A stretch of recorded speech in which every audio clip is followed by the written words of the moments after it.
Good afternoon, good morning, good evening, wherever you are in the world. My name is Jonathan Taylor. This is the beginning of a series of videos I think you're really going to like. We're here in downtown Huntington Beach on the pier, right here in Southern California, a place I grew up in, Garden Grove, Laguna Beach, Huntington, Irvine, etc. And I think you're going to really have a good time getting a lot of different information and a lot of different, shall we say, content. Let's begin.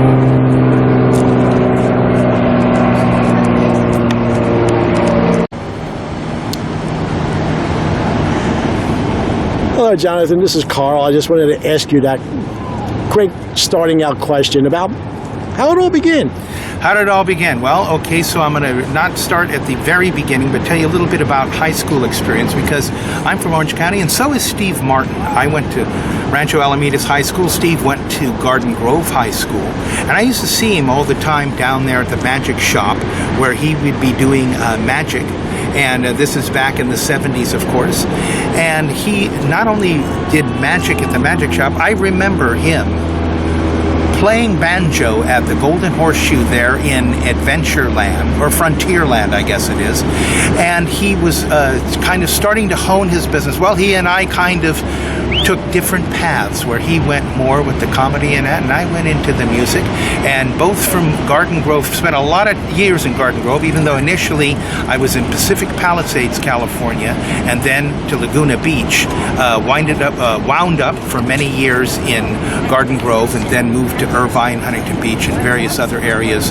And so, how did it all begin? Well, it all began with me sitting on a porch at 4 years old, picking out tunes that I would hum to, playing a ukulele. Couldn't be a guitar yet, didn't get that until I was 10. But what did I do? Well, I would crawl into my Captain Kangaroo tent with my ukulele, as well as sit on my back porch and pick out tunes that people would be humming. My grandmother, who was a important part of the vaudeville era, and she played with Charlie Chaplin, played with Houdini, performed with him many times in the Pacific Northwest, where she, well, that's another part of the story. Let's say she started there, but she started way before that, and then came down to California with my mother when she was 10, and really opened the Wilshire Theater there on Wilshire Boulevard for Mr. Fox, who at that time, even though he had his 20th Century Fox Film Studios, he was really a vaudevillian that owned the Orpheum Circuit, a producer, I should say, like Carl here.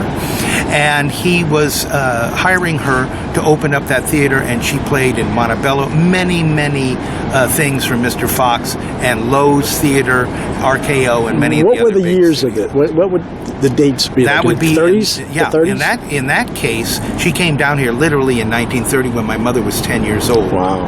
And so she had a contract with Mr. Fox. She was actually going to go play in Australia, but on her way to pick up her steamship ticket, and this is years after she had opened for Fox, the Wilshire Theater there, she drove in her Model A down these Long Beach unpaved roads and got stuck in a bog and broke all of her fingers and could not open in Australia to play silent films. She knew not only the people I mentioned earlier, but knew Charlie Chaplin, knew Lon Chaney Sr., the man of 1,000 faces.